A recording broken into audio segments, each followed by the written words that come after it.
Children, earlier we have discussed that rate constant is the characteristic of that reaction at a particular temperature.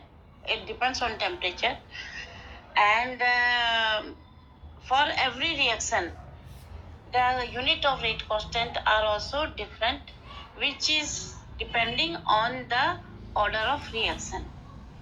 For a general equation, A moles of A plus B moles of B giving you C moles of C plus D moles of D. So rate law can be written as rate is equal to K concentration of A raised to the power X and into B raised to the power Y.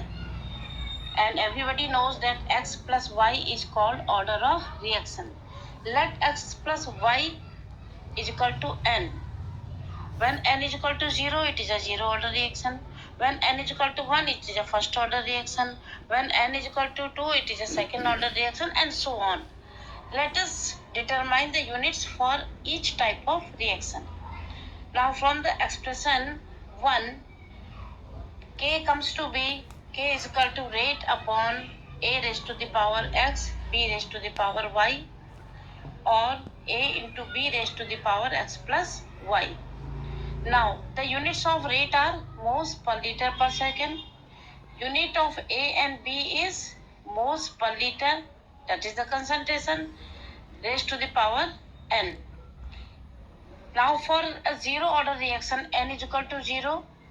So, any quantity raised to the power 0 is 1. Hence, the unit of rate constant for a zero order reaction will be moles per liter per second.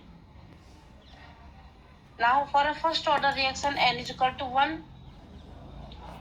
Rate will be given as moles per liter per second, and in the denominator we will have moles per liter. These two are cancelled. Hence, the unit of rate constant is second inverse for a first order reaction. For a second order reaction now, again the rate is moles per liter per second and the concentration moles per liter, N is equal to 2 moles per liter square. 1 moles per liter will be cancelled and 1 moles per liter we go in the numerator as mole inverse and liter. Second inverse, that will be the unit of rate constant for a second order reaction. So we can determine the unit of rate constant from this formula. For nth order reaction, whatever the order reaction, for nth order reaction, the unit of rate constant can be generalized at mole 1 minus n, liter n minus 1 second inverse. If a question is given that the rate constant for a reaction is 4.0 10 to the power 3 moles per liter per second, what will be the order of reaction? Obviously, it will be zero order because rate constant unit was spoken moles per liter per second. The rate constant for a reaction is 3.6 into 10 to the power minus 5 second inverse. What is the order of reaction? Obviously, it will be a first order reaction because the unit of rate constant given are second minus.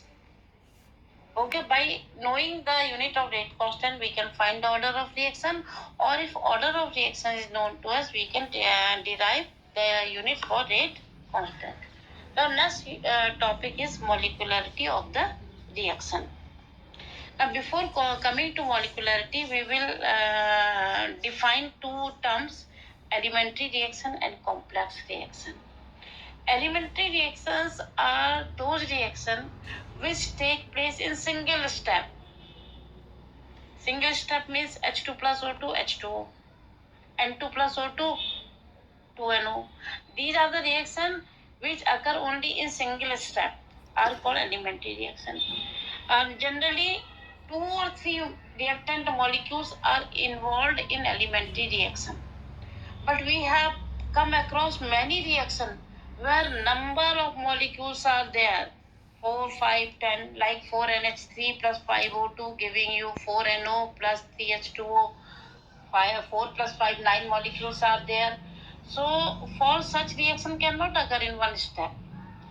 They take they occur in many steps, and such reactions which do not take part, which do not occur in single step are known as complex reaction. Now, after knowing the elementary reaction and complex reaction, let us come to the molecularity of the reaction. Obviously, it is clear from the name, molecularity is the number of molecules. Molecularity is the number of molecules colliding simultaneously to bring about the chemical reaction. It is the number of reacting species taking part in an elementary reaction which must collide simultaneously in order to bring about the chemical reaction. Like if you go to the market, you must have seen that in some chauraha you will see 2-3 vehicles coming together. So how many vehicles can collide with each other at a time?